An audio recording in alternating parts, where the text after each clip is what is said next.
Globule Radio et le festival La Nuit des Ours présentent le reportage du jour. Vous êtes reporter. Durant toute la journée du festival, retrouvez des archives et des reportages au plus près de celles et ceux qui font vivre cet événement.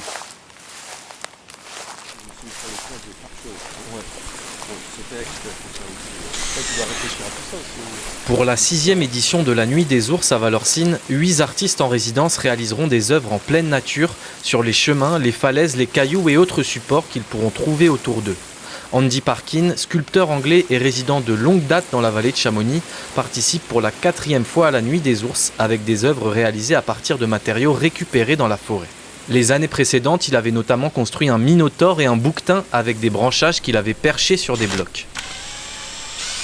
Le Minotaure, j'avais fait, c'était l'année de la Covid, donc l'été c'était ouvert, j'avais rien d'autre à faire.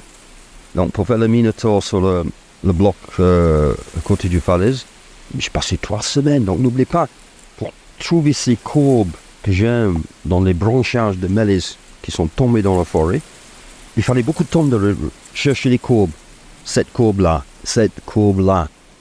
Donc, un repérage de tous ces terrains de forêt de Buet jusqu'à Valorcine. Et donc ça, c'était sacré. C'était bien. Pour cette bouquetin ici à la Poya, c'était pareil en quelque sorte. Hein. L'année après, donc 2021, trop beau. Je préfère faire ça là parce que j'aime bien ce bloc déjà. Il y a vraiment l'auteur. C'est assez haut pour présenter le taureau, ou le minotaure si on veut, et le bouquetin. C'est un peu emblématique d'ici, le Valais pour moi. Dans ses œuvres impressionnantes, perchées sur des blocs, le sculpteur Andy Parkin apprécie leur fragilité et leur côté éphémère à la merci des éléments et de la nature. Je peux tout diviser, revisser les morceaux, donc je peux changer, qui sont cassés, voire pourris éventuellement. C'est une sorte de kit de sculpture. Normalement, je travaille avec le cuivre, la brasure et tout ça, hein, tout solide. Mais ça, c'est un peu éphémère dans un sens. Ça rime bien avec l'environnement ici. C'est que du branchage de mélèze. Quelque part, ça correspond. C'est pas trop tape-l'œil pour ceux qui ne veulent pas ça dans la nature. Moi, je suis pareil. Hein? Je veux pas voir trop de choses qui flashent.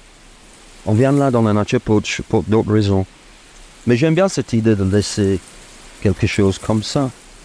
Pour moi, là, l'idée de créer, c'est ce qui est sacré. C'est pas la valeur qu'on peut mettre sur une pièce après, une œuvre après.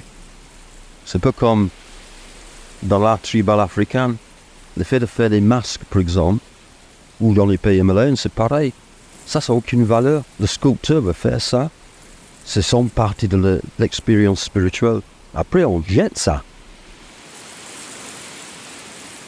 Installé dans la vallée depuis plus de 40 ans, Andy Parkin était d'abord venu à Chamonix pour la grimpe avant de tomber amoureux de la région et de ses montagnes.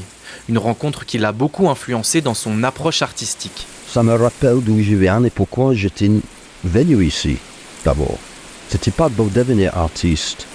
J'avais aucune notion de ça à l'époque. J'étais un grimpeur, c'est tout. Mais en fait, ça fait 40 ans que j'habite. J'ai beaucoup appris ici, dans cette vallée. Ça m'a beaucoup formé. Depuis 1974 et maintenant, c'est comme si j'ai grandi ici, en fait. Hein. Parce que même quand j'étais pas là, aux États-Unis, au Canada, en Alaska, en Patagonie, même en Antarctique, même dans tous les pays malaisiens, en Afrique, j'ai toujours pensé ici comme quoi c'était chez moi. Hein? Et je dois beaucoup à cette communauté, cet paysage, cette communauté. Hein. Ça m'a formé. Hein. Je suis devenu quelqu'un ici, il me semble. Pas artiste en tout cas. J'ai mon identité grâce à ça. Mais j'ai jamais cherché une renommée.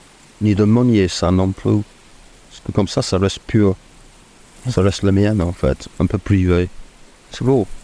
Vous pourrez découvrir les œuvres d'Andy Parkin lors de la Nuit des Ours du 9 et du 12 août, mais également en arpentant les sentiers autour de Valorcine. Retrouvez tous nos reportages sur le 90.5 FM durant toute la durée du festival La Nuit des Ours et sur notre site web globule.chamonix.radio.